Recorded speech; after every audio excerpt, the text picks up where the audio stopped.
Hey Joe fans, I'm Joefan82 here with another Sunday stream. I'd like to thank everyone for joining me and a very special welcome to my very special guest. Returning to the Joefan82 channel is Mr. Joe Slepski from the Joe on Joe podcast. Hey Joe. Hey, Joefan82. Thanks for having me back on the show. I'm excited to be here. It's only been 4 years and I thought it was time that you made your way back. You know what? That's more frequent than most friends want to see me every 4 years. So I appreciate you. I feel good. I feel good about myself now. I feel good. For those that might be watching that don't know anything about you and what you do, about your show, can you enlighten them? Yes. Well, in that mind, I'll change my. There you go. Oh, there Change you my go. screen All name. right. There you go. Yeah. So I'm Joe Slepski, and I run, own, operate, host, and all around run it. The Joe and Joe podcast. And Joe and Joe has been around for over 5 years, going on 6. And originally, it was straight watch. We watched every episode of the Sunbow Show, every episode of the DIC show in sequential order, and me and a guest would comment on it, mystery science style. We did Extreme last year, which was an extreme adventure. Extreme. I extreme. I'm here to say it's not as bad as I think people think it is. And now I've shifted the focus a little bit to do something that we used to pepper into the show called Joe and Joe Illustrated, which is where I read a comic book of in sequential order of the original Real American Hero series, and I go through it. I break it down page by page, panel by panel, with like an expert's eye towards the storytelling, things that were going on in comics at the time. What they're achieving with the page, what they aren't achieving, things like that. So more of a, not less of a review show, more of a let's look at this. Because even like I got the idea to do this, like even the not the worst, but like the comic books that we think of are like, oh, those aren't great comics. That still took a person, multiple people, like hours and hours and hours and hours and hours and hours to create. So there's, I truly believe there's always some level of joy and beauty in almost every page of even quote unquote the worst comics. So, so I we do it wanted to all. We do it ask all. you do it all. So right now you're on Illustrated. Yep. You're going through the Marvel run. Are you going to continue all the way through the Marvel run and then go back to do some of the animated Well, stuff? so I just did issue 79. So I've still got what to 150. So it's still like 80, 75 or so more issues, whatever that number is. I'm terrible at math. So I've still got a ways to go until I get to the 155, right? Mm-hmm. So I have to make that choice. But I think I'm gonna go to. I'll probably do Dark Horse, even though I did touch on him a little bit when we did the extreme stuff. But I think I'm gonna jump into the Devil's Due next, because like kind of like sequentially as readers, that was the continuation of that universe, right? Okay. You know what I mean? Yeah. Like Mm-hmm. instead of jumping to that, the when Larry came back, what was it like? Well, I guess 156. I think 155 and a half. 55 and a half, right? Yeah. So I think instead of jumping right to that, I think my brain is leaning towards going into the going into like the Devil's Due stuff, even though I know that's considered non-canon, non-continuity, but for the readers, for us, that was continuity, and that was what happened into those guys until they kind of rebooted it. I loved the Devil's Due stuff Yeah, I when it liked came it a out. lot. Real quick, I want to shout out those in the live chat. Hey, Josiah, Dino Productions, Felix, Hey Man, and Woodman29. Thank you guys for tuning in. And we're here with Joe Slepski. And Joe, I don't remember. So Sigma 6 came out Oh yeah, sometime. yeah, we'll do those too. Okay. Yeah, we'll cover those. Hopefully, I'll eventually get to everything. But yeah, Sigma 6 was my timelines are muddled in my head, so I always get them confused. But I feel like it was like 2006. yeah, it was like before Renegades and Yeah. but after Valor versus Venom. I think that's the right timeline. And I have like a little digest of those books too. Have you ever watched Sigma 6? Um, I think I have them. I don't think I've watched them yet. I never watched it before this year. I started watching on Tubi. I don't know if you know that app, the Tubi app. And the show is definitely made for a certain audience. Uh, You're saying bald 46-year-old men? no, That's not the audience? Okay. no. All right, And all right. I won't spoil it, but there's a certain Natch. character. There's a certain character that a few episodes in develops an accent that normally doesn't have, has never had an accent before. Well, it better not be Snake Eyes.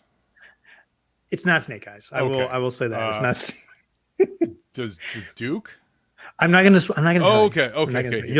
You'll be pleasantly surprised. Don't spoil it for me. But yeah, I mean, the goal, on a long enough continuum, we hit everything. We go over Action Force and all that stuff. It's just a matter of time, energy, effort, and the creek don't rise. Doing the animated shows and the comics, you've got enough material. Oh yeah. There's no end in sight.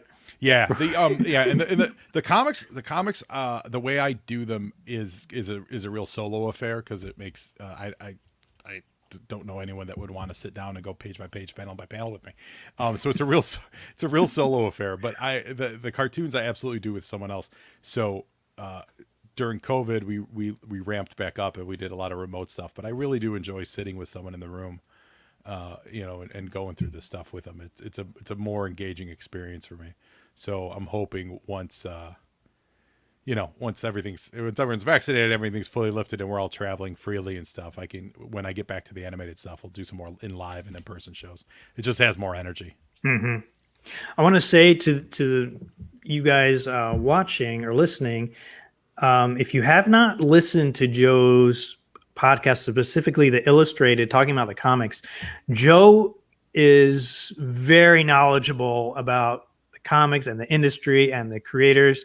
So you're not just listening to Joe like read the comic. That's not what he's doing. He's really describing the creative process and some behind the scenes stuff of what was going on at the time. It's really interesting. And probably the segment I like the best is the at the top, you do you were saying where you talk about what other comics were on the stands that same month and what was in the movie theater at the time. Yeah, I enjoy that section too. Yeah, it's fun. Yeah, I mean, that's my meat. I mean, luckily that's my meat. That's that was right when I was getting into the comics, so all that stuff is really burned into my brain. All the ancillary books and the creators, like that's my favorite stuff. It's gonna be. I could run into trouble when we get to like the to the Devil's Due stuff. I could be like, oh, I wasn't reading anything of Image at the time. I don't know what else was going on, But speaking of comics, we can't tell from this image right here, but you have a substantial.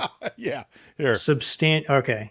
Yeah. There you go. So it's a little warehousey. I apologize, but that's about 1/3 of the books. I've got like 40,000 long comics. Yeah, I got a lot of books. As the Lord intended. Yeah. Well, as the Lord and purchasing inertia intended. When you literally never, I'm sure. Oh, pardon me. That's my often frequent co-host on the show, Shirley Feeney. Shout out to Shirley. Yeah. Since from you're 12 years old and you make a point of like never missing a Wednesday, you know what I'm saying? Mm-hmm. Like it just adds up. That's 30 going on 35 years. Yeah. And never missing an issue. Never missing a Wednesday. Yeah. Like always going in your shop on Wednesday, or at the time it used to be Thursday and then it was Tuesday for a time. And then it was, like it changed over the years, but yeah, conceptually never missing a week and, come home with 5-10 books each week, sometimes 20, sometimes less. It adds up. And then I remember I knew I was in trouble when I got out of college and I had my own place in Chicago and I went to my first Comic-Con with my first real job, like actual functional, getting paid decent money job.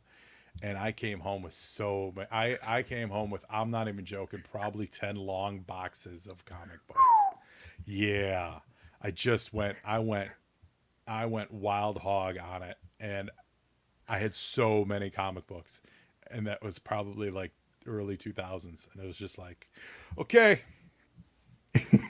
This, I don't smoke. I'll drink occasionally, but I don't smoke. What's my vice? it's if that's a vice, it's Yeah, it could be a lot worse. yeah. I want to do a quick shout out. Hey, Michael Mercy is in the Oh, house hey tonight, guys. ladies and gentlemen. Thank Hey, you, Michael. Bjorn Bjornenson. Thank you for your compliment on my voice, and thank you for listening. Was it Lakoje78? Appreciate that. I love Joe's voice. Very relaxing. It is. It's very soothing. Yeah, hey, it's why sometimes I'll fall asleep during my own recording. I wanted to action figure expert. Hello, what's up? How are you doing tonight? I'm doing great. Joe, how are you doing tonight? I'm doing fantastic. It's Well, Mother's Day. Oh, Joe, yeah. I forgot to mention today is Mother's Yeah. Day. Today is the Mother's Day special Sunday stream.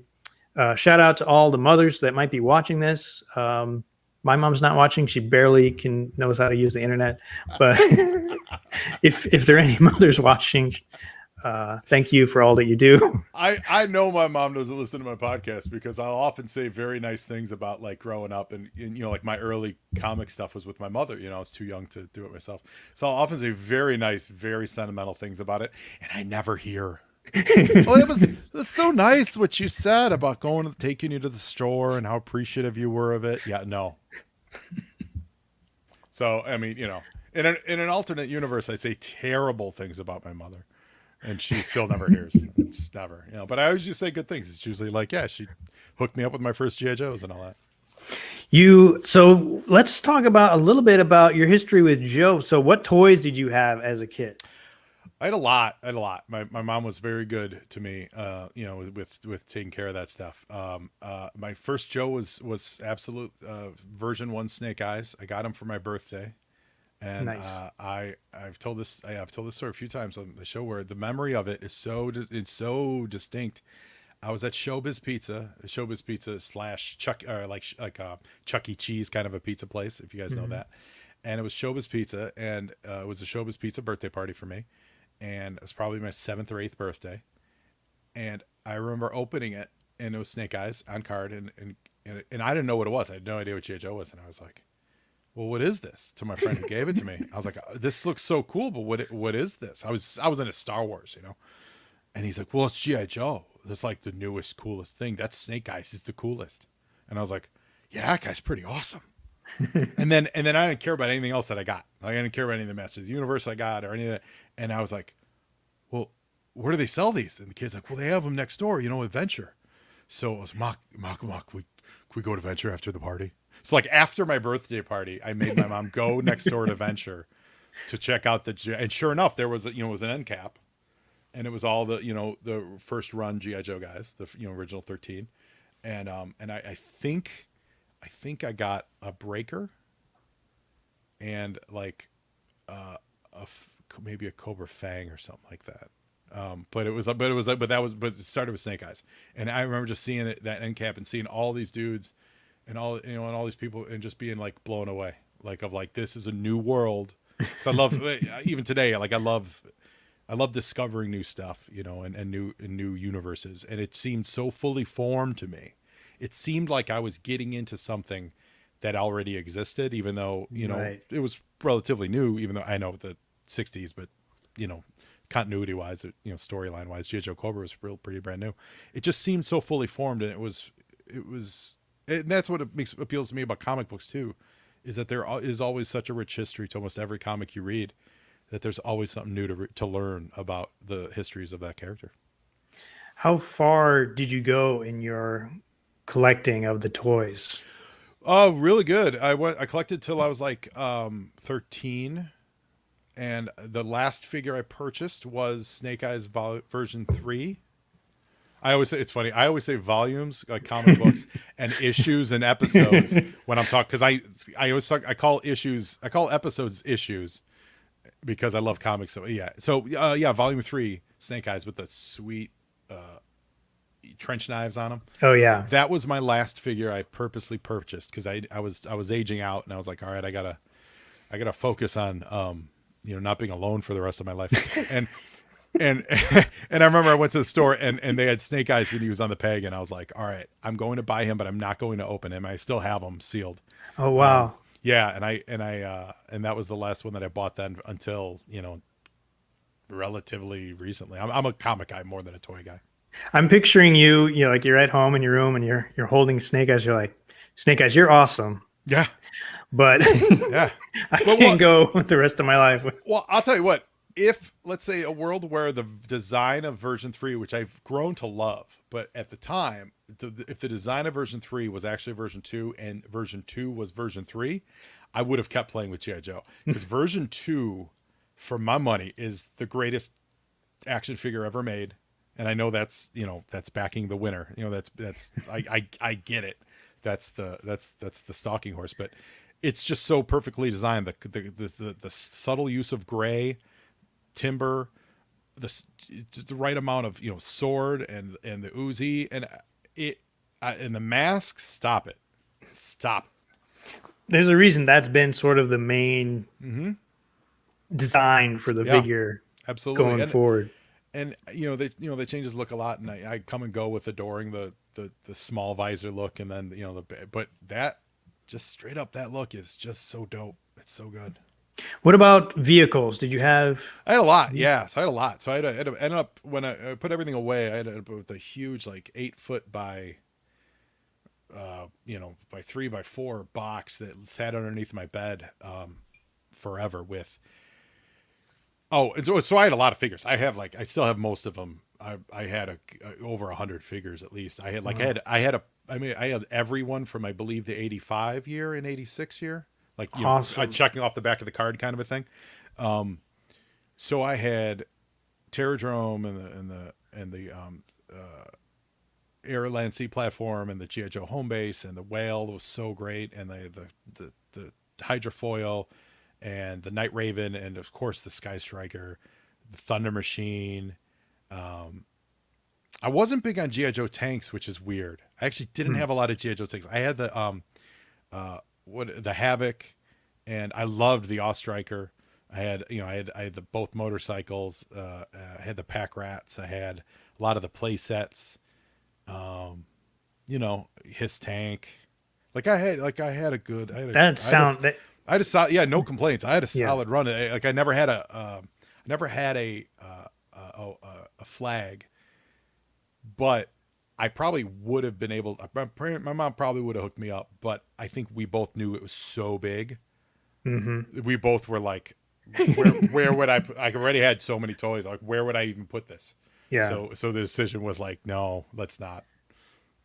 Were you kind of played with yourself, like played by yourself in your room, or is it with your neighbors? Or no, it was me. I have two older sisters. They had zero interest in G.I. Joe, and they weren't on a scale of Barbie, So it was like sometimes He-Man would play with Barbie, and that was a stretch. That was like Barbie being like, all right, I'm into short dudes. But Barbie and Flint were never like. She's like, I'm into like elves, like Lord of the Rings elves, But He-Man was like close enough size wise to hang with Barbie. No, I had two buddies on the corner, Bobby and Brian Powell, who they moved away when I was in like 5th grade. And so we G.I. Joe'd all the way up till then. And then for like the next 3-4 years was me on my own. They moved to like Phoenix. So then, I was pretty much on my own. Classic Action Figures asks, what was your favorite small Joe vehicle? Well, I mean, does the Ostriker count? I think so. I think so. I feel like the Ostriker counts because it's got to be the Ostriker. And then Cobra would definitely be the Thunder Machine. I used to put an Estes model rocket in the rear of the Thunder Machine and send it zipping down the street. It was pretty great. It held up too. And it was the perfect size. Just put a little bit of Play-Doh to hold it in place. Did you have any like multiple vehicles, or you just had like one? No, you know what? It's funny. Like I didn't. in my comic collecting and in my toy like collecting as a kid, I just needed one of each. I was not a troop builder. The idea of building troop building never even entered my head till I was probably mid-30s. Me, same here. I swear to God, I was like, why would you need 2 Cobra Troopers? I have one. I have 1 Viper. Oh, okay. You know? Even if I had the idea, my parents Yeah. would Yeah. it would have said, "Why do you need? Yeah. You don't need 2 of those." Yeah, like yeah, so no, I didn't have to. I mean, I think I had 2 water moccasins because I lost 1 copperhead, so my mom bought me another water moccasin to get copperhead because I really like copperhead.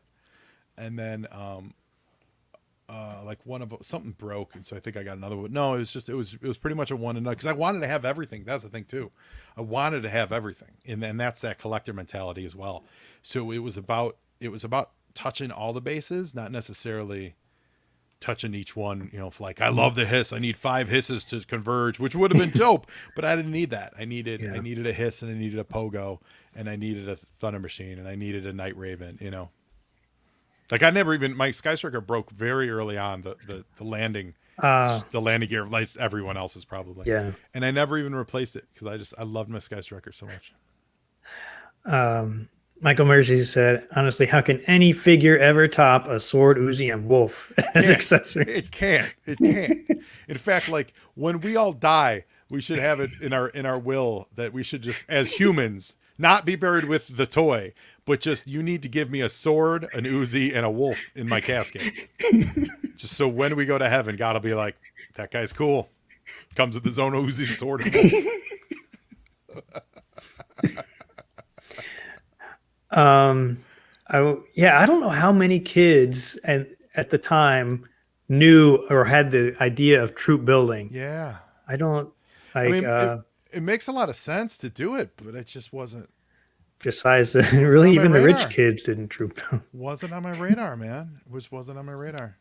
And even today, like, you know, I'm getting the classifieds, you know, as much as I can, and I'm like, I'm cool with just 1 trooper. You know, like I don't, you know, I'm okay. Which is good. Yeah. Because it's not easy. Listen, with just 1 trooper, there's less chance that he's going to defect and become a mercer. You know what I'm saying? That's true. It's when you have it's when you have too many troopers that they start defecting to the Joe team. That's right. The more troops, the odds are that one of them. Yeah, and I can tell you, to button the when, how, and got in convo, specifically the 2 things that turned me off when I was trying to make my personal decision to stop collecting G.I. Joe. I remember going into the store and seeing Cobra La and going, I'm out. And the second piece of that was Battle Force 2000. They both turned me off. As an adult, I appreciate them now more, and actually I really did Cobra La. But as a kid, I was not into the sci-fi aspect of G.I. Joe. It really turned me off. Which is what I hear from a lot of people. And I get it. And I was on the opposite end of that. Whereas like you were getting out, yeah, I was getting in. And the 87 movie was my gateway. That movie's great. Okay, I was gonna ask what you thought about the movie. Oh, I loved it. I loved it when I saw it, and I loved it. I loved it now. I still love it. I think it's great. And I think that the Cobra La stuff is handled pretty cool in there. And I was always thirsty for like origin stories. The best episodes are the ones where they give you background. In fact, that's one of the reasons why, if anyone listened to my show, when we did the extreme stuff, which everything's still available. You can go on any of the podcatchers. All my episodes are available. I do have a Patreon, where we do some additional Joe and Joe illustrateds, but all the cartoons are available on the regular pod stream for Joe and Joe. And, you'll hear when we do the extreme stuff that they do a lot of character stories and backgrounds, and like this is this guy's origin, and really, it's a lot more than actually even Sunbow ever did. You know, like Sunbow occasionally they'd be like, Dusty has a sick mom. Oh no, he's a traitor. you know, and how great was that episode, right? Yeah, yeah. Or Shipwreck has his, you know, his cousin, and he goes to his cousin's town, or Flint goes to his cousin's town, and it's, you know, it's the sleeper cell, right? Mm-hmm. Those were the episodes where we were like getting a glimpse into their private life. G.I. Joe Extreme did a ton of that. And they were all about like showing this guy's origin and that guy's origin. They actually give the origins of the bad guys more than they do the Joes. So anything for that. So when I see Cobra La, and it's like the quasi origin of Cobra, I wasn't necessarily offended that it was this weird bug people. I was fascinated that that's the story they were telling. I just don't think I liked the figures. I think the figures were disappointing. Like you see Nemesis Enforcer on screen, you're like, Yeah. Nemesis Enforcer, and then you like if you walked up to the real Nemesis Enforcer, and were like, check out this action figure they did of you, I'll send the flowers to your funeral, because he would cut you in half. He looked so great and so disappointing. Is there a bigger gap between awesome and poorly? Exactly. Yeah. That's exact, Josiah. You're exactly right. Was there a bigger gap? I don't think there's ever been a bigger gap. And Yeah, so there's little tiny wings, little butterfly wings. yeah. So that just, it turned me off in the store. It just turned me off. I had a great Photo Viper. You stopped coming in when all the gaudy colors. You're totally right. A lot of it was the coloring. And yes, as an adult, it's fascinating to me, and I like it because they pop. But as a kid, there was I really loved the realism. You know, like those original 13, as non-unique as many of them are. There's something so grounded in there where you're like, oh man, you know, anything can happen. You know, when I was collecting, it was, you know, I was on the other end of that, and I really liked when they came out with a super realistic figure because it was the odd one in the bunch. right? And so I wasn't like some people are, you know, one or the other. I liked it all, but it was having like Ambush. I don't know if you know Ambush. Yeah. Like Ambush was, you know, an oddball in the rest of some, you know, military. Yeah. Or like Hit and Run. Yeah, Well, yeah. Like I think when he came out, and that's one of the fun things I discovered in doing Joe on Joe is I didn't know when I started the show, I didn't know a lot about those later era Joes, just because it was totally off my radar. I'm still reading the comics, but you know how Larry treated him. I think how the collector treated him, you know, like, do I have to put him in this episode, and how quickly can I have them shot? Episode issue, you know, and how quickly can I have them killed? So in doing the podcast, I did file cards for a lot of those Joes that were not on my radar. And a lot of them are really, really great. And then some are silly, crazy. And I was surprised at how little personality they put into Cobra in the later years. How they just leaned on different kinds of Vipers. Right. You know, and it was just this type of Viper and that type of Viper. And that's cool, but I want the character. I want the Major Bloods of the world. You know, There were a lot fewer named characters. Completely. Yeah. Yeah. And then you see some of those Vipers where you're like, oh, this like the Range Viper. I'm sure someone much more knowledgeable. That looks like a character who was designed to be a person. You know what I mean? You're telling me every Range Viper has a skull head? We've got hundreds of Range Vipers, and they all go through the skull head process. I don't believe it. That looked like a character that should have been, you know, a dude named like Skullface, you know, or you know, whatever. And he's a horrible abomination from Dr. Mindbender's, you know, examination table. But they're like, no, Range Viper. Okay. Sure. That's something they didn't really, I don't think they've really corrected in the intervening years since then. No, I mean, look at all the you know, iterations that we get for anything with G.I. Joe. Yes, they always hit the Hawk, Scarlet, Roadblock, Snake Eyes, you know, quadrilogy. But it's Baroness, Destro, Zartan, Cobra Commander. Storm Shadow. Baroness. It's those. It's all those, and it's like, okay, God, I wish let's go Crocmaster. Yeah. I'm down with Crocmaster. Yeah. Let's let's go Raptor. Maybe that was it. Maybe someone looked at Raptor and Crystal Ball and were like, all right, guys, let's ixnay on the personality A, and let's Viper up A the rest of the line. I don't know. They're just they stopped doing personality supervillains.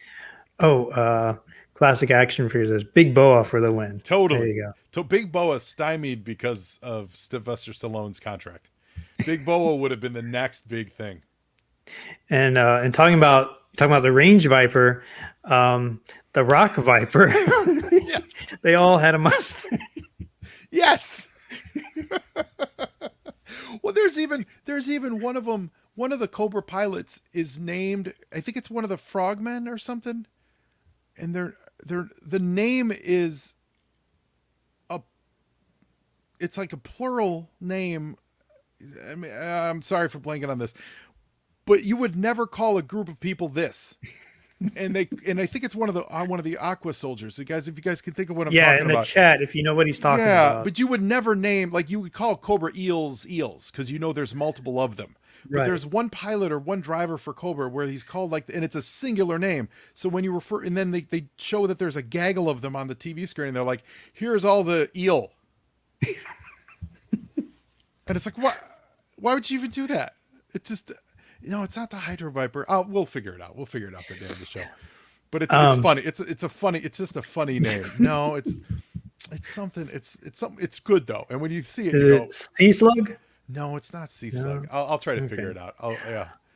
I wanted to ask you, have you seen Renegades, the show, the cartoon Renegades? I have it. I have everything on DVD. And one of the things that I do is I try to be as fresh as possible. So I've seen some of Renegades, but I've purposely not watched it. Okay. When I get to doing it on my show, I like to go with as fresh eyes as possible. Because I think for me, that's part of the fun of what my show is a little different. Mm-hmm. Is this examination, this discovery of a lot of stuff, and usually my guests are actually not, it might be lampreys. No, I don't think that's it. Usually my guests aren't G.I. Joe people at all either. Mm-hmm. They're people out here in Hollywood that I know, or friends, or just interesting people that I think would have fun watching it. So there's a discovery of they watch an episode 2 and they're like, oh, I never knew G.I. Joe actually was this serious, or they actually tackled an issue, this, global warming or drugs or whatever. And they come away with the episode like loving it. They're like, that was really a lot of fun and like not painful. I'm like, yeah, it's a fun show. So I like to keep that freshness too. So, all right. So I won't ask you anymore because I don't want to spoil it. Oh, sure. There's somebody that shows up, a voice actor. Oh, a recognizable voice actor that appears in the Renegades. In Renegades. So I'll leave it at that. Well, no, who is? No. So tell me, because You sure you want me to tell you? Yeah. All right, Michael Bell is in Renegades. Does he show up as Duke? You want me to tell you who he is? Yeah. He's Duke's father.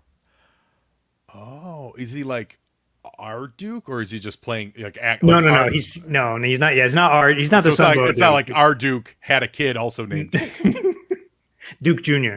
Duke Jr. Yeah. No. That's great. Oh, that's great.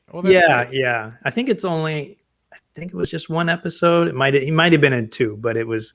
I didn't know about it before I watched the episode, and it was really, really cool. Well, I mean, what was more exciting than seeing Cobra Commander show up on an episode of Transformers?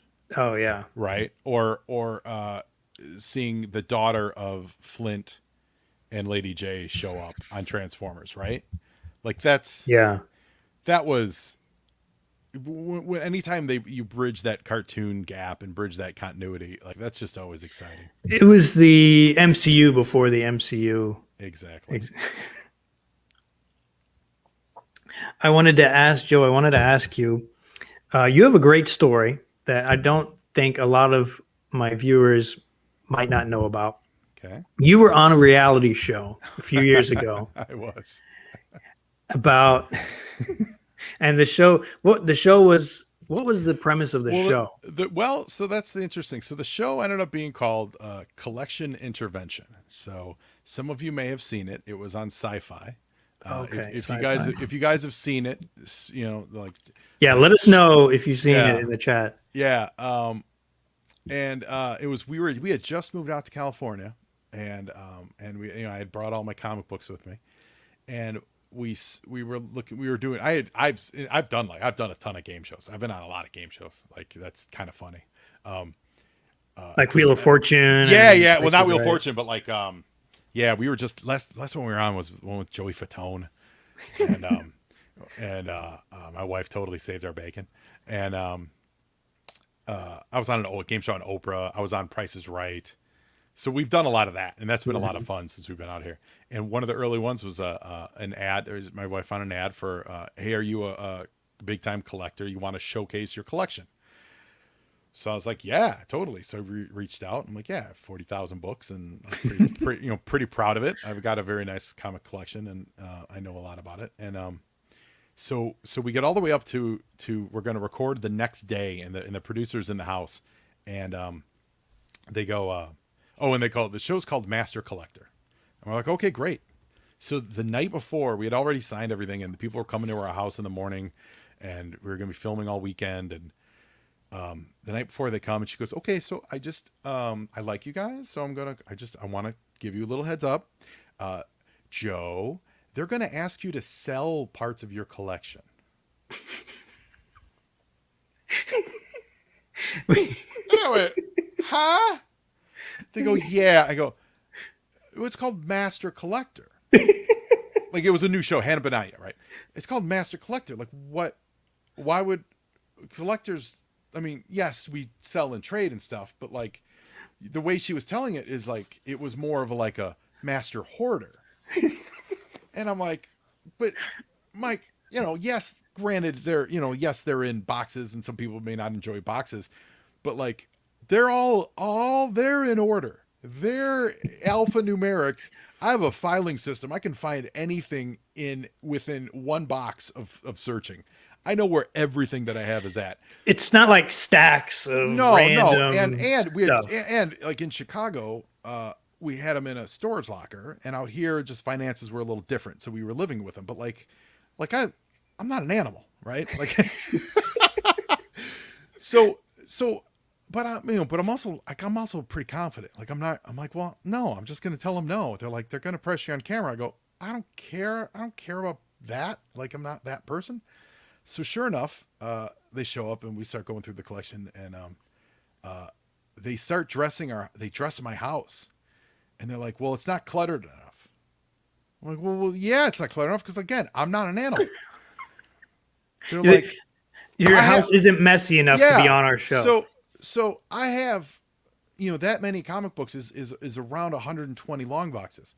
That wasn't enough for them. They brought in an additional 20 or so long boxes, and they had empty long boxes scattered all throughout the house. So when you shoot, it looks like we sit on long boxes to watch TV. I'm not joking. I even pointed out to him, I said, well, if you want to make it look right, you have to tape a backing board to the front of the long box, because any comic fan is going to see that that's an empty long box. Yeah. So, and they were like, oh, it's a great idea. I go, yeah, because I'm not an animal. So, so we film it, and then they go, okay, so tomorrow we're going to take you to Frankensons. And I don't know, out here in California, Frankensons is basically a year-round, it's not swap meet, but like a year-round comic convention that's set up like a mall, and it's only open 2 days a week. I didn't know anything about it at the time. I was brand new. But it's pretty cool. And so their big plan was for me to sell a bunch of my books just to randos. And I was like, well you're giving me less than 24 hours notice on this. 2, because with 40,000 books, I can find a few thousand books I can get rid of. I'm not not an animal. But give me a little notice here. And like, they weren't prepped, like they were double boarded. Nothing was priced, like I was happy to play ball, but so we did that. I was actively hostile on camera to them because I was not happy. To the it was like a woman, like producer host Yeah, of yeah, the yeah. show. Elise. I forget what her last name was, but her name was Elise, and she was very nice. And sure enough, so we shot it, and weekend happens, and a couple weeks go by, and it was going to debut in August, and we see in mid-July that they've changed the name from Master Collector to Collection Intervention. It's a freaking intervention show. And so now we're like, oh, well, F them. And then they call and they go, okay, we need to do pickups. I don't know what pickup is. Basically, like we need to fill in some conversational pieces to make everything narratively flow. Yeah. So we go in for pickups, and they sit my wife. And you're contractually obligated. Yeah, to do. yeah. And but I'm not contractually obligated to say anything I don't want to say. But So but you're obligated to to participate. do the pickups, yes. Yeah. So we go in there, and we both know they've changed the name. So now we're well aware that this is the direction they're going, and not surprising in retrospect, but still we were pretty burned about it. And they didn't ask me any questions that were out of bounds. The stuff they were asking me in the pickups were kind of normal. Like I was okay with it. And my wife, then girlfriend, then fiance, now wife, Rebecca. Some of my listeners may know her by her Cobra name, Toy Latil, the Cobra cleaning lady. And Toy Latil gets on camera, and they say, okay, so we want you to say, these comics are driving me nuts. And Rebecca, on camera, goes, I'm not going to say that. Why would I say that? That's not how I feel about these things. Okay, we want you to say that they're driving a wedge between you and your boyfriend. And she's like, none of that's true. So she didn't play ball at all. Wow. So they don't have any good pickups. And there was like one derogatory comment they took that she was talking about something else entirely, and they cut the audio, and they put it over a picture of me. Yeah. So like it was that kind of a deal. So when it aired, it was like, he's got so many comics, but it's just they had people on there who I'm sure people in your audience know. One of the Transformers collectors, he was on the show with me. He's a real-time legit Transformer dealer. Like he makes a ton of money doing it. And they're like, you have too many Transformers. You need to get rid of this one Bumblebee. And I'm watching this as a collector going, well, that one Bumblebee is worth thousands of dollars. Why is that the one he needs to get rid of? Do you know if the same thing like happened to the other people that were on? It totally did. It totally did. It was a huge fraud in that regard. They had a guy who literally works in animation, makes his living in animation, and they were busting his chops about having too much animation. And the guy like works for Hanna-Barbera or something. Like he was an actual working pro. And all of us went in because we saw the ad that said Master Collector, and we were all like, I'm proud of my collection. Yeah, and it's funny, they were like, we're gonna do live chat that night, so if you want to participate. And on the show, you see me trade like 4 boxes of Batman comics for an Incredible Hulk 181, right? First Wolverine. Mm-hmm. And that was all a setup. And we filmed two versions. We filmed me buying it and then me not buying it. And they chose to go with buying it. And that's fine. That's all reality is all fake, Yeah. right? But they then emailed me and they're like, all right, we got some follow-up questions. What's the one book you really still need to get? And I said, well, because I never, and my written out answer was, because I didn't trade for the 181, I still need to get a nice copy of 181. And they used that, even though their own show shows me trading for 181. So on their website, it said, I don't have a 181, when their show is showing me get a 1. And we couldn't have gotten a 181. The reason I didn't actually do this, if any listeners, you guys, I'm sure you all know Boom Comics. Mm-hmm. That 181 was Ross Ritchie's 181. It wasn't even available to be sold. We needed a 181 for the shoot, and I had just left Ross Ritchie's office because we shot there with him, which ended up not being used, which is fine. But we were hanging out with him, and he had a brand new 181. So we called him, and he brought it over, used it for the shoot, and then took it home with him because it was autographed by Len Wein, and it was a great book. But Wh- Whatever. So it was funny. It was fine. It was funny. I had a lot of people who would be like, "Man, I ditched that lady. She doesn't like you." And I was all angry on Twitter. Fuck you. I love her. I found the show because I remember you telling the story on your show, and I somehow I found it here on YouTube. So, guys, if you're watching Yeah. this, just look up what was the name of it? It's Collection intervention. Collection Intervention, And it's and if they didn't remove it, it should yeah, be there. I'm somewhere. happy with it. Like, in this sense, I think my mom was a little like, "Oh, Joe, they made you look like a hoarder." But I was fine with it because I knew that I didn't say or do anything that I wasn't happy. And you could see me when I'm at the Franken and Sons. I'm pissed. I'm furious about it. That was that real? That was real. That was real. Oh yeah, it was real. Yeah, because they thought they were like springing it on me, and I was like, "I'm sorry, can we swear on your show?" Let's try to keep it PG-13. I was like, F you, and I was saying this out loud to the producers. I was like, "You do your job poorly. I'm not happy with you." Whoa! What about you? So you got to who did you get to meet at the end of the episode? James. They flew in James. That was the other thing that was just ridiculous. So they flew in James Robinson, who is one of my favorite authors. He wrote Starman. Starman as a series is my favorite. Starman is hands down, comic book wise, my favorite series of all time. It's an amazing series. I love it, and I do love James Robinson's work. And I had never met him. So every guest, every person who was featured in the show, they like got him a gift. Like they got him the guy who's an artist. He got a Wacom or whatever. Well, for me, my gift was they flew in James Robinson to be a guest on the show. Wow! So he wasn't, because in the show it looks like he's just there, right? And right. Well, they screwed up all the schedules. I spent about approximately 8 minutes with James. I'm not even joking. They got him to the show. He walked in. Whatever was on the show is pretty much all we shot on camera. And then afterwards, we had about 5 or 10 minutes for me to actually spend quality time with someone who I do appreciate. And then he had to go. Like he had to be in New York. He had to catch a flight or something. Like it was something like that. Like, so it was like an extended cameo. Yeah. Yeah. Like, wow. Even that, and he, not his fault. Let me be very, very clear. Not his fault whatsoever, but it was like, I've spent more time with creators at Comic-Cons. Like just walking up to a table being like, "Hey man, I dig your work." Like it was in and out. So even that wasn't like this moment of like, "Oh my God, I got to sit down for an hour with James Robinson," blah, blah, blah. And so I love him. He's great. He's great.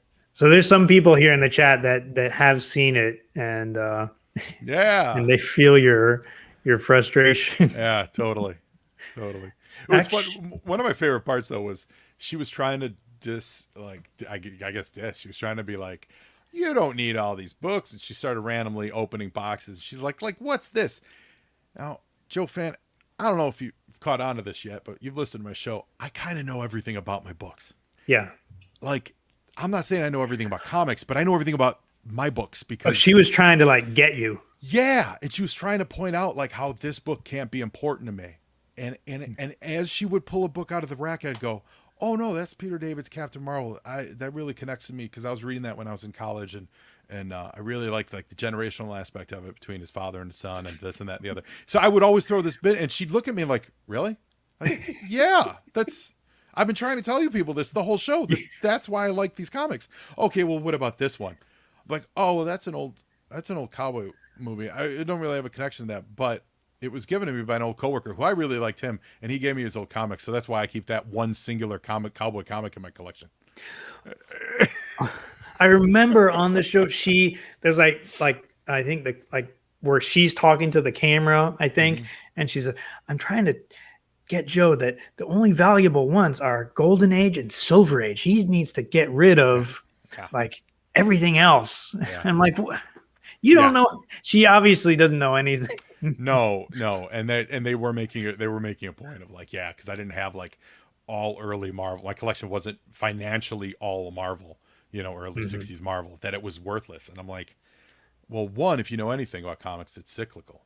So especially when we did it, what's hot now? all the 70s stuff. Right now, 70s Marvel is booming. What's my collection made of? 70s Marvel. Mm-hmm. And it's because I bought it super cheap. Because even when I got into comics, buying 60s Marvel was not cheap. You know what I mean? Yeah. Like stuff like that. Like, and I never buy it. I never buy for the money anyway. I buy it because I like it. So that's why it has value to me. That's the same thing with toys. When people ask me about collecting toys, I say don't you really shouldn't buy it for thinking you're going to resell it later, because like I've got a friend of mine, her mom passed away not too long ago, and her mom collected Barbie dolls, and I guess thinking that they're going to be, and so our friend said, can you help us unload all these Barbies? Mm-hmm. So I don't know anything about Barbies, so I go to eBay and I'm looking up sold listings and everything. Yeah. They're like maybe $20 for some of these, whereas they were thinking like hundreds of dollars Yeah. each. I'm like, but if you love Barbie, then that's fine. Just Right. Yeah. And I get that all the time at Golden Apple Comics out here. So I'm the buyer, and all the time people come in and they're like, man, I got all these great books. And I have to go, not really, and like it's, and very often I even if it's a book that I know we could make a little bit of money on, I'm like, you know what, you probably should just keep this because you really wanted, $300 and I can really only give you 30. I go, you might as well just keep it because you're not going to be happy with the sale. Even sometimes the idea of the value is often more valuable to somebody, That's something we didn't mention. You work at Golden Apple Comics. Is that like the biggest comic store in the LA area? It's the oldest. Okay. Yeah, at times it was the biggest. It's definitely smaller, physical wise, space wise. It's smaller than it was at one point, but it's the oldest. It's 42 years, 43 years, 42 years. Wow. Yeah. It was the home of everything Image. Like if you Google like Image Comics launch, like party, like from 92, Mm-hmm. what would 92 would have been. If you Google that, all those pictures are from Golden Apple. Back Really? then, yeah. And I was in Chicago then, but so Golden Apple's been around forever, kind of legendary. And that was the shop I found as a comic shop.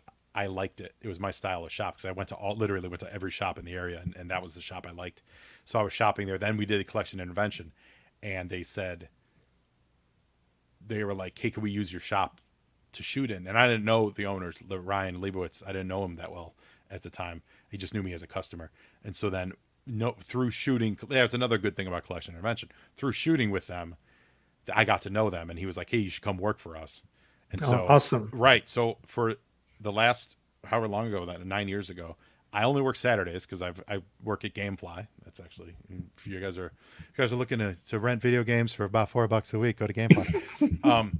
That's my job. And then at Golden Apple, I'm their collections guy on Saturdays. I buy collections and deal with their back issues and generally just meet great comic book people and have a lot of great fun. It's a great store. That's awesome. Bjorn wants to know, do people come in there to sell vintage Joe Not toys? occasionally. Not, we don't get a lot of J. Joe toys, sadly. Otherwise, Daddy'd be hooking himself up. Occasionally we will. We got over the summer. We got a bunch of the 25th anniversary stuff. We sold them over our we were doing some COVID live videos, and we were trying to unload a lot of those through that. But no, we actually don't get a lot. Although I have met people through there who then I've hooked up with some vintage G.I. Joe stuff because it was like their personal stuff, and they go, Mm-hmm. "Oh, you're a big G.I. Joe guy. I got my collection here. I'll give it to you," or minimal, buy it off them kind of a thing. Is it mostly comics and ancillary stuff? Mostly comics. Okay. Maybe 10% toys, maybe 10% manga, probably 80% comics. Yeah. Mm-hmm. Yeah. It's a real comic shop. Like it's old school comic book shop, which is what I love about it. Like it doesn't try to do too much. Like it's there for comics and back issues, and it's fun. As the buyer, I always buy the most random stuff that I can. Mm-hmm. Like someone I think I have a good eye for weird things. So I'm always grabbing the weirdest books, like random, giveaway drug awareness issues from, you know what I mean? Like stuck those stuff. Like Yeah. anyone can look and go, oh, it's the first Venom. Of course I want to buy that. Yeah. Yeah. I always go for the oddball stuff. So I like to think that our back issues are just littered with random oddball comic books. Hey, shout out to Gaz. He said, I've never bought anything thinking it would be worth anything or end up being my retirement. Yeah. So you've gotten your fair share of people that go in thinking I'm going to make a mint off of. Yeah. And it's sad. And you kind of you really have to, I'm not saying I'm great at it all the time, but you really have to delicate touch it. Like if I can read that they're going to be brokenhearted, you really have to soft sell it, because it's not about me in that moment. It's about them. It's about this build up or hopes and dreams or something. I mean, sometimes people come in and they're like, I'm selling my books because I'm sick, or my mom's sick and I got to, and I know for a fact sometimes that's a lie. Trust me, we've bought many comics off of disreputable people, because sometimes stuff comes in and Ryan and I'll look at each other and we'll be like, all right, I know the score with this guy, but I'm not going to pass up this $1,000 comic book for $50.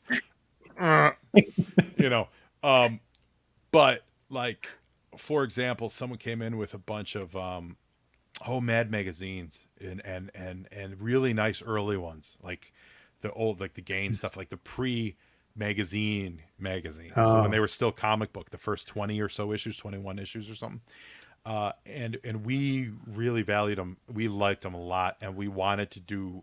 We did as well as we could for them. They were trying to save. It was a mom and her kids, and their grandfather had left them, and they were using them to go to Disneyland. And we gave them as much as we possibly could, but we made, before we did it, we called everyone we knew that was into Mad Magazine. We called literally people that were writing for Mad Magazine at the time that I know. We contacted some of our high roller clients, because we're like, these are really great books, and if we know we can sell them to you, then I can put out more money to the family, right? Just to, it's a basic function of business and being fiscally responsible with the store's money. But we really, really tried to find buyers immediately for them, and so we ended up going a little above what we would have. But it's that idea of I'd much rather see someone leave happy, but at the same time, you do have to be responsible to the store's money. Right. We're heading towards close to being on here for an hour. I wanted to, so if you guys have any more questions for Joe, chime in the live chat. I wanted to ask you real quick, what are your thoughts on one, the upcoming Snake Eyes movie, and two, superhero, because you're into superhero film and TV today. Yeah. If you could kind of just give us like a I can't wait for Snake Eyes. I'm really excited. I'm also prepared to be crushed by some of the basics that they got wrong in the previous iteration. If let's just put it this way, if they still have him taking a vow of silence, unforgivable. Yeah. Like, unforgivable. You could change the way he gets damaged, and you know what I mean? Like, if you want to tweak all that, that's fine. But like, a soldier just choosing not to speak in the battlefield is unforgivable. He should be court-martialed. Like, I'm choosing to not shout out loud that there's a viper behind you, barbecue, because I feel guilt over my step uncle's death. Like really? Like, it's a vow of silence? No, he got damaged. He's handicapped. He's got a disability. So stuff like that. Like, if they make those stupid choices, then I'll be out. It'll throw me out. Like, I hope Henry Golding gets his face destroyed in it. I do. And I like Henry Golding. I hope he gets his face destroyed. Or or like early in the next movie it gets to show. Like if you end this and like he's not a fully formed whatever and it's just his origin, his face still, like those kinds of things. That's going to be the unforgivable part. But the rest of it, yeah, we're going to have fun with it. Gaz had a question here. Have you checked out Jupiter's Legacy? Not yet. I saw that it dropped the other day. I finished watching Invincible. I haven't yet had a chance to go into Jupiter's Legacy. I haven't really heard anyone buzzing about it. Is that based on a comic? It is. It's based on Mark Millar's comic, which is essentially the grandchildren of the greatest generation of superheroes, Superman, Batman, Wonder Woman. Like what would the grandchildren of those people, like Jupiter's, like the legacy of these gods, what would that look like in a modern day context? Yeah, I read the comic. It was okay. Classic action figures. I think we answered this already. What was your favorite small? Yeah, I think it was All-Striker. All-Striker. Yeah. All-Striker's great. The shocks. And the antenna. It's awesome. Josiah asked, what are the most watched episodes of the podcast? Easily answered. If you listeners have never heard my Cold Slither Behind the Rock, rather. Yeah. If you've never heard Cold Slither Behind the Rock, may I toot my own horn and say you're in for a treat. I re-released it last year around Halloween, so you could probably find the earliest drop of that there. I think it might also be pinned on my Facebook, but it's a it's like those old school Behind the Music documentaries by VH1, but we did it for Cold Slither. It was awesome, guys. If you haven't listened to that, I would highly recommend. Thanks. Yeah, yeah. It was a lot of fun to do. It was a lot of work, but it was a lot of fun to do. I have my friend's rock band, fully recorded new Cold Slither tracks. Wow. I had 17 different voice actors from that hailed from 5 different continents and like 7 different countries or something like that, because I wanted authentic speakers for all the dreadnoughts and all, so like my buzzer is actually from the same town that Buzzer's from. Wow. Yeah, like we reached out and I got as authentic as I could, and yeah, and we even have an actual appearance by the Baroness herself, Ms. Lofting. Oh yeah, she makes an appearance in it. Yeah. And she's in your at least one regular episode. Yeah, of Joe and Joe. She was so great, so gracious. She did an episode of Joe and Joe. We watched the one where they went to the beach. I think that was the episode we watched with her and Flint and Lady J and Jester and Baroness go to the beach, or they get kidnapped. Wasn't that it? That was the one. I don't remember. But while we were at her house, I was planning Cold Slither, and she wasn't written into it. I was still writing the script, but I asked her to do it, and she's like, "Oh, darling, it sounds funny." That's how she really talks. But she was like, "Oh my God, I'd love to do it." And so I was like, "Give me a minute," and I sat there and I just thought of some generic lines of dialogue that she could say. Oh, really? Yeah. And so I said, "All right, just give me these." And she read 3 or 4 of them, and I think I used 2 of them, and I worked them in as replies to questions that I hadn't even written yet. And Games Master, yes, Josiah, yes, I think that's the episode we watched. Yes, Steven Jubber absolutely was Zartan, and he crushed it. He absolutely crushed Zartan. It was great. Oh yeah, that's right. Steven was. Yeah, and it was, and his at the time, his castmate in one of the shows that he does, one of the plays, Claire, like she did Zorana, so she brought this great accent. Like I just wanted it to sound authentic. Yeah. Like I narrated it, and then any other time you heard my voice, I was heavily modulated. Like I did Shipwreck with a bunch of modulation on it, so multiple people have said they had no idea that was me. And then I did the like the commercial bumpers, like coming up on 1035 the snake. Like that guy. Like that was me bumpering my voice up. Yeah. I think you might be able to find it if you just Google like Cold Slither Behind the Music. It might. Yeah, it should. Yeah, it should come up. Yeah, Cold Slither. It's on YouTube. It's on my pod stream. It's definitely on my Facebook page. And it just absolutely was a lot of fun. I have a follow up. They always say the second album is the hardest. So I have a follow-up project that I really am in love with, and I'm not even lying. I started finally sitting down to write it right when COVID hit. And so with this whole panic of like what is happening to the world, that stopped me writing it. And then I was like, well, I want to record in person because these are very Oh much, yeah, like this is an in-person thing. And so I will do a follow-up, but it's a totally different concept, but it's fun. We have another one from Vagon. Those that have not read a lot of comics, what are the best starting points? Try to go back to the OG or new stuff. That's a Well, great question. it is a great question, and it's tough. That's tough because IDW hasn't made it easy because of the publishing schedule. So I don't even know the current state of the current what you would consider a current continuity for the GI Joe verse. I think Paul Aller's book is canceled, right? I don't know if I don't know if Vagon, if you're specifically talking GI Joe or comics in general.